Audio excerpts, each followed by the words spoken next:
Right. Explain to the non-affiliates, the outsiders, how we know how that's. How do we get? Explain to them how we are able to get beyond that. Because when you look at CMac, you think we can't get beyond a tattoo on your forehead.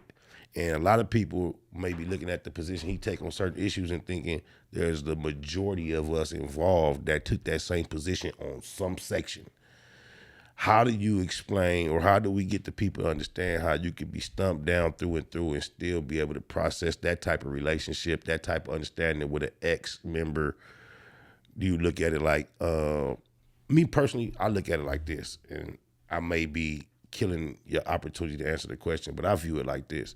I've shared this with Alex, because Reggie Wright, he pisses me off with this. He's a person I'm cool with though, but he pissed me off with this because Reggie, you have to justify your relationship with Reggie by saying, damn, he the police, used to be the police, right? Okay. But when I met Reggie, he was up on the Suge, whole bunch of gangster shit. He was ex-police, he was security, wasn't no police. I just used to hear about the police shit, and I see him in his element. Then years after that, I saw Reggie in the streets doing thug shit, gangster shit, right before he went to the feds and all that. So now you see Reggie on the internet with a presence. He's a person you really know, you fuck with, and you try to justify, okay, he's okay, he has whatever. But then you'll see Reggie on here cheering for a nigga to go to jail. And it's like, damn, how do you balance your respect for Reggie and your desire to see a nigga to go to jail? I just had a brain fart, man. I was trying. That's all right. Well, this isn't, help me out. This isn't an occupation, so I don't have a boss to answer to, right? So I don't need justification for who I talk to and who I interview or who's my friends. There is none. There's no explanation to nobody for that. You know what I'm saying? My homies that know me gonna know it's genuine, and they're not gonna question why I fuck with whoever I fuck with. I just took so much game from that. I'm gonna take that and put that in my motherfucking repertoire as a reaction and understanding of an answer to similar questions, because sometimes I struggle with balancing some things that I don't agree with and still having an audience with that individual. And this is where I first learned how to do it. Going out in public, conducting business, and the person on the opposite side of the cash register is a male, but they're not attracted to women. And learning how to just act like I don't notice it and be cordial, it's taught me how to deal with a lot of people that I don't necessarily agree with on an issue of principle, because every interaction is not about the principles that you might be seeing being violated.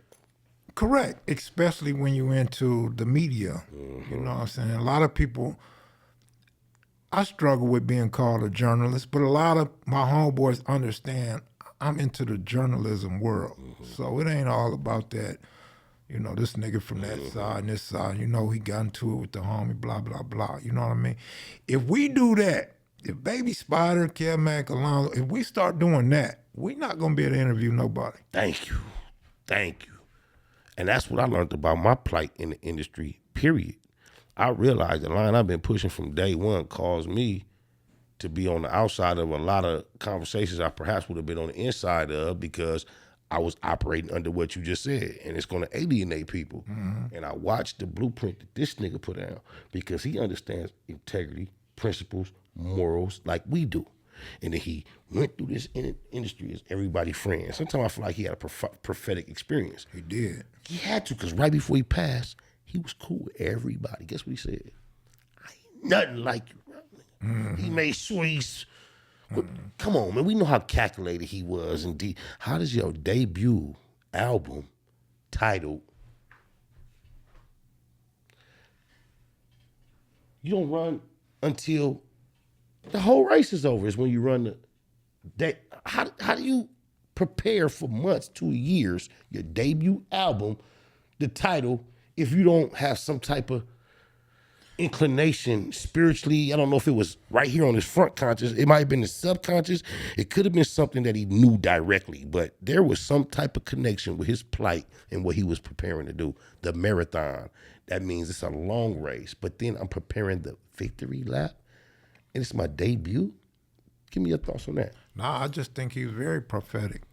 He's a smart individual. He used to do a lot of listening to audiobooks. And he soaked up the game, not just from authors, but from homies in the hood. You know, he find his favorite homie. Maybe one hustled. Maybe one was a leader. Maybe one got, you know, politic. He knew how to maneuver and take a little bit from everybody, and that became him.